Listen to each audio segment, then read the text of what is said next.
நாளைக்கான வீடியோவில் என்ன நடக்குன்னு சொல்லிட்டு பார்க்கலாம். வீடியோக்குள்ளே போகிறதுக்கு முன்னாடி நம்ம சேனலில் லைக் அண்ட் சப்ஸ்கிரைப் பண்ணி சப்போர்ட் பண்ணுங்கள். வீடியோ வந்துட்டு நல்லாவே போய்கிட்டு இருக்கு. ஃபஸ்ட்டு சீனில் வந்துட்டு சவுந்தரபாண்டியா அவங்க அக்காவும் சேர்ந்து எப்படியாவது இந்த ஒரு லக்கேஜை வச்சு அந்த ஒட்டுமொத்த லக்கேஜை காலி பண்ணுறேன்னா இல்லையான்னு பாருக்க அப்படின்னு சொல்ல, என்னடா இப்போ தம்பி பண்ண போகிற அப்படின்னது, இப்போ பாரு அப்படின்னு சொல்லிட்டு பரணி வந்ததுமே இது என்ன பேக்கு அப்படின்னு சொல்லிட்டு பார்த்துட்டு இருக்க, எல்லாம் உன் பேக்கு தான், உன் பேக்கை வந்துட்டு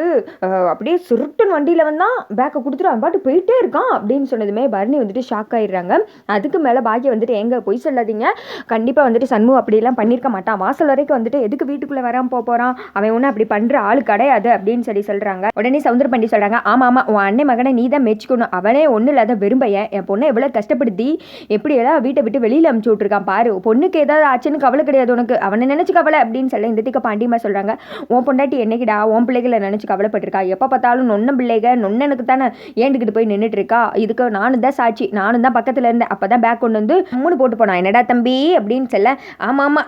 ரெண்டுமே வந்துட்டு புழுவுனி கழுதிங்க, இதில் சாட்சின்னு ஒன்று வந்திருக்கு பாரு, இதை அதை விட அண்ட புழுவினி அக்கா, இவங்க சொல்கிறத நம்பவே நம்பாதீங்க, கண்டிப்பாக வந்துட்டு மச்சா இப்படி ஒரு வேலையை பார்த்துருக்க மாட்டாரு அப்படின்னு சொன்னதுமே பரணி வந்துட்டு அப்படியே ஒரு மாதிரி கோவமாக வந்துட்டு முறைக்கிறாங்க. அந்த பக்கம் வந்துட்டு சண்முகத்தை நினச்சி இங்கிட்ட வந்துட்டு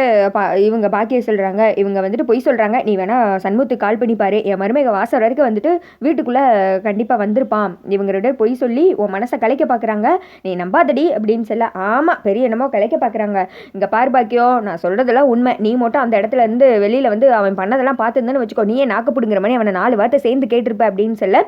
ஆமாம் உன் பொண்டாட்டி வந்துட்டாலும் அவளையே தேர் மாதிரி அசைஞ்சு வருவாளே நீ கூப்பிட்டாலே அப்படின்னு சொல்லிட்டு பாண்டியம்மா வேற நக்கல் பண்ணிட்டு இருக்க. இந்த திக்கம் வந்துட்டு பரணி சண்முகத்துக்கு தான் கால் பண்ணி பார்க்குறாங்க, ஆனால் ஃபோன் எடுக்கிற மாதிரி கிடையாது, பார்த்தல ஃபோன் எடுக்க மாட்டேன் எனக்கு தெரியுமே, ஏன்னா போகிறப்ப சொல்லிட்டு தானே போனால், சும்மா யாரையாவது பார்க்கணுன்னு கூட அந்த வீட்டுக்கு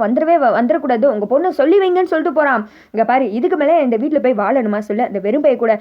வாழாத, அவன் புத்தி உனக்கு கூடிய சீக்கிரத்தில் தெரியும், நான் சொன்னேன் அது மாதிரி என் பிள்ளைக்கு தெரிஞ்சிச்சு, இனிமேல் நீ அவனை விட்டு வந்துடு, அவ்வளோதான், இந்த பேக்கே கொடுத்துட்டு போனவன் ஒட்டுமொத்த பொருளை பத்திரமா இருக்கான்னு வேற பார்த்துக்கோங்கன்னு சொல்லிட்டு போறான் அப்படின்னு சொன்னதுமே பாக்கிய வந்துட்டு ஏட்டி இவங்க வந்துட்டு தேவையில்லாம பொய் சொல்லிட்டு இருக்காங்க அப்படின்னு சொன்னதுமே, அம்மா போது நிறுத்தமா, அவனுக்கேண்டி நீ சப்போர்ட் பண்ணி பேசாத,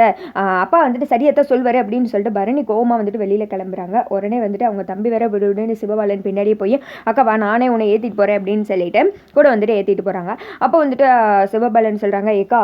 நீ அப்பாவும் அத்தையும் சொல்றதை நம்பாத, அவங்கள பத்தி தான் உனக்கு தெரியல, எப்படா உங்க 2 பேரையும் பிரிக்கணும் தான் அவர் காத்துட்டு இருந்தாரு அப்படின்னு சொல்ல, எல்லாம் சரிதான்டா, அதுக்காக லக்கேஜெலாம் வந்து கொடுத்துட்டு போயிருக்கானே அப்படின்னு சொல்ல, ஏன் இதுங்க ரெண்டும் அண்ட புழுவனி ஆகாச புழுவனி இதுங்களே போய் லக்கேஜை வாங்கிட்டு வந்திருக்கலாம்ல அப்படின்னு சொன்னதும், பார்ப்போம் அத்தா வந்துட்டு உனக்கு கண்டிப்பாக தேடி வருவார் பாரு அப்படின்னு சொன்னதும், நீ சொன்ன மாதிரி நடந்துச்சுன்னா அப்பா அவன் மனசில் நான் தான் இருக்கேன்னு சொல்லிட்டு நான் தெரிஞ்சுக்கிறேன் அப்படின்னு சொல்லிட்டு இந்த திக்க வந்துட்டு பரணி சொல்லிட்டே போய்கிட்டு இருக்காங்க.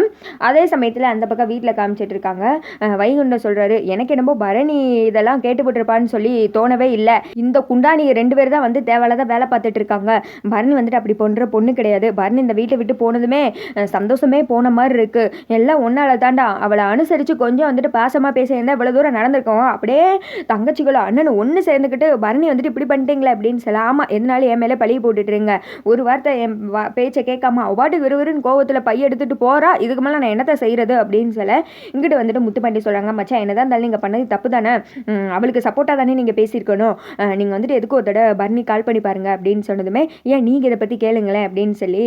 இசைக்கு வந்துட்டு சொல்கிறாங்க, வேணாம் புருஷன் பொண்டாட்டி சண்டையில் நம்ம வந்துட்டு தலையிடுறது தப்பு, என்னதான் நான் சொந்த அண்ணனாக இருந்தாலுமே இவங்க 2 பேர் பிரச்சனை இவங்க தான் பார்த்துக்கணும், அவது இவங்க மனஸ்தாபப்பட்டு பிரிஞ்சிருக்காங்க, இதனால நான் ஒன்று போய் பேசி அதனால அவன் மனசு கஷ்டப்பட்டு மறுபடியும் அந்த கோவம் சண்முகத்து மேலே திரும்பிடக்கூடாது அப்படின்னு சொல்ல, ஆமாம் மாப்பிள்ளை சொல்கிறது சரிதான், டே நீ தாண்டா எப்படியாவது போய் மருமகளை சமாதானப்படுத்தி இந்த வீட்டுக்கு கூப்பிட்டு வரலன்னு, நீ வீட்டுக்கே வராத ஓடிடு அப்படின்னு சொல்ல, சண்முகம் வந்துட்டு சரி நானே எப்படியாவது பரணியை கூப்பிட்டு வரேன் அப்படின்னு சொல்லிட்டு கிளம்புறாங்க. அதோட பார்த்தீங்கன்னா இந்த வீடியோ வந்துட்டு முடிஞ்சிருது.